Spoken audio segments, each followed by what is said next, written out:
Selamat pagi Bapak Ibu dan saudara-saudaraku, apa kabar pagi ini? Semoga kita semua sudah bangun dengan sehat, tetap semangat dan selalu bahagia dalam anugerah Tuhan kita Yesus Kristus.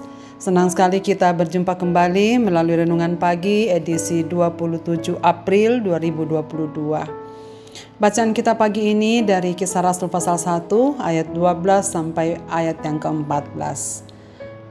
Maka kembalilah rasul-rasul itu ke Yerusalem dan bukit yang disebut Bukit Zaitun yang hanya seperjalanan sabat jauhnya dari Yerusalem. Setelah mereka tiba di kota, naiklah mereka ke ruang atas, tempat mereka menumpang. Mereka itu ialah Petrus dan Yohanes, Yakobus dan Andreas, Filipus dan Thomas, Bartolomeus dan Matius, Yakobus bin Alfeus, Simon orang Zelot dan Yudas bin Yakobus. Mereka semua bertekun dengan sehat di dalam doa bersama-sama dengan beberapa perempuan serta Maria ibu Yesus dan dengan saudara-saudara Yesus. Menantikan kuasa dari atas. Setelah Yesus terangkat ke sorga, para murid yang diliputi rasa hormat dan sukacita kembali ke Yerusalem. Mereka langsung menuju ke ruang atas suatu rumah tempat mereka menumpang. Saudara, diduga rumah tempat mereka mengadakan perjamuan terakhir bersama Tuhan Yesus. Di ruang atas itulah mereka berkumpul, menantikan janji Tuhan Yesus akan memberikan kuasa Roh Kudus yang akan menjadi penolong dalam mengemban tugas pemberitaan kabar sukacita bagi semua makhluk. Mereka hanya kawanan kecil, tak lebih dari 120 orang. Mereka pun bukan orang-orang yang memiliki nama besar atau kekuatan tertentu. Di antara 11 rasul, sebagian besar pernah melarikan diri atau menyangkal Yesus dan punya konsep kerajaan Allah yang masih keliru, bahwa mereka masih mengharapkan Tuhan Yesus melepaskan bangsa Israel dari kekuasaan bangsa Romawi. Memang mereka murid-murid inti Yesus, tetapi apa yang bisa mereka lakukan? Kemudian ada para wanita yang mengikuti Yesus. Mungkin sebagian dari mereka memiliki kekayaan yang pernah mendukung pelayanan Yesus kalau kita lihat dalam kitab Injil Lukas. Yang agak mencengangkan adalah para saudara Yesus. Dulu waktu Yesus masih hidup, mereka termasuk yang menentang dan memusuhi Dia. Namun kebangkitan Tuhan Yesus telah mengubah mereka menjadi percaya. Bahkan menyebut ada Ibu Maria, Ibu Tuhan Yesus sendiri. Ada juga para pengikut Yesus yang lain. Mereka hanyalah sekelompok orang yang tidak memiliki apa-apa yang dapat diandalkan. Tapi apakah yang mereka bisa lakukan? Yang jelas mereka semua mentaati perintah Tuhan Yesus untuk tinggal di Yerusalem, menantikan kuasa Roh Kudus memenuhi mereka. Hanya oleh kuasa Roh Kudus mereka akan dimampukan menjadi saksinya hingga ke ujung dunia. Dalam masa penantian ini, saudara-saudara sekalian, mereka melakukannya dengan sikap bersekutu, bersehati dalam doa. Terasa betul bahwa suasana batin para murid sangat berubah. Sewaktu Yesus masih ada di tengah-tengah mereka, mereka masih berebut siapa yang paling besar di antara mereka. Sering mereka bersengketa untuk hal-hal yang kecil. Sekarang mereka telah menguburkan dalam-dalam keinginan itu. Sekarang mereka sudah sehati, sejiwa, seroh dalam Tuhan, menanti kuasa baru yang akan menolong mereka untuk menyaksikan kabar baik itu di dalam dunia ini. Saudara sekalian, kita sebagai gereja pada masa kini, gereja yang tidak berbeda jauh dengan persekutuan para murid Tuhan yang perdana ini, tidak signifikan secara jumlah dan sepertinya tidak memiliki kekuatan apapun untuk melakukan misi Allah yang besar yang diembankan oleh Yesus. Bahkan di berbagai penjuru dunia, gereja dikejar-kejar dan dianiaya agar musnah. Namun kunci kekuatan bahkan kemenangan terletak pada sikap mereka yang bersandar penuh kepada Allah, sumber kekuatan mereka. Oleh karena itu, dalam masa-masa menjelang peringatan Pentakosta, marilah kita meneladani para murid Yesus yang bertekun, menanti dengan bertekun bersekutu dalam doa. Mari kita menantikan sampai kuasa yang dari atas itu dicurahkan atas hidup kita.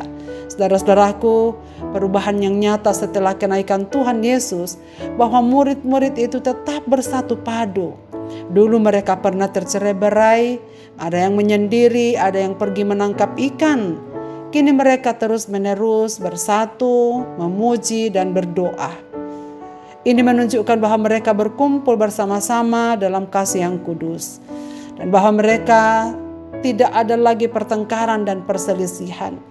Dan orang menerima penghiburan-penghiburan yang sama, kekuatan yang sama, dan bertumbuh yang bersama di dalam persekutuan dalam Roh Kudus. Meskipun hanya satu orang yang berbicara, mereka semua berdoa. Dan apabila dua orang sepakat meminta apapun juga, maka permintaan mereka itu dikabulkan jauh lebih lagi apabila banyak orang bersepakat untuk berdoa kepada Tuhan. Saudara-saudaraku, dari apa yang mereka alami, kita dapat belajar satu hal, bahwa pertumbuhan rohani seseorang ternyata dapat diketahui dari hasratnya untuk bersekutu dengan saudara-saudara seimannya, merenungkan firman bersama, dan berdoa bersama. Dengan demikian, kita dapat mendeteksi sendiri kehidupan rohani kita. Apakah sedang bertumbuh atau bergerak di tempat? Bila sedang bertumbuh, pasti ada hasrat untuk selalu bersekutu dan berdoa kepada Tuhan. Saudara-saudaraku, setelah kita merayakan Paskah, apakah kita mengalami perjumpaan secara pribadi dengan Tuhan secara baru?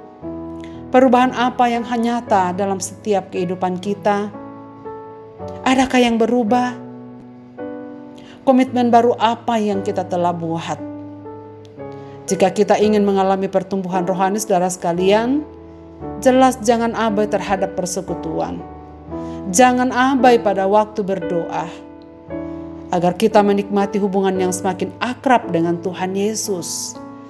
Sekali lagi saudara sekalian, bahwa kita bisa melayani banyak hal, bekerja banyak hal, tetapi tidak semua memiliki waktu untuk bersekutu secara pribadi dengan Tuhan Yesus.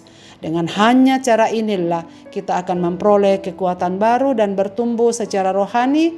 Dengan demikian kita bisa setia sampai pada akhirnya kepada Yesus Kristus yang kita layani sebagai Tuhan dan Juru Selamat. Marilah kita berdoa. Bapa di sorga, terima kasih banyak untuk firman-Mu pada pagi ini. Kami menyaksikan bagaimana para murid bertumbuh di dalam iman setelah Yesus Kristus naik ke sorga. Kiranya Tuhan juga menolong kami supaya kami memiliki ketaatan yang sama, kesetiaan yang sama, bersekutu, berdoa bersama di dalam menantikan segala janji-janji Tuhan dalam hidup kami. Bapa di sorga, pada waktu kami semua sedang mempersiapkan diri kami menantikan keturunannya Roh Kudus yang kami peringati di tahun ini. Biarlah kami semua diberikan kekuatan yang baru untuk semakin bertumbuh ke arah Kristus, semakin dalam mengenal siapakah Yesus Tuhan dan Juru Selamat kami, sehingga kami semakin setia melayani dan memberitakan kabar baik di tengah-tengah kehidupan kami. Bapa di sorga, kiranya Tuhan memberkati segenap pendengar renungan pagi ini dimanapun mereka berada. Biarlah kami semua dikuatkan bersama-sama, diteguhkan bersama-sama di dalam merenungkan firman-Mu. Berkatilah kami semua dalam aktivitas kami sepanjang hari ini. Ke dalam tangan kasih-Mu Bapa, kami serahkan hidup kami. Dengar doa kami berseru dalam nama Yesus Kristus Tuhan dan Juru Selamat kami. Amin. Selamat beraktivitas Bapak, Ibu, dan saudara-saudaraku. Tuhan Yesus memberkati kita sekalian.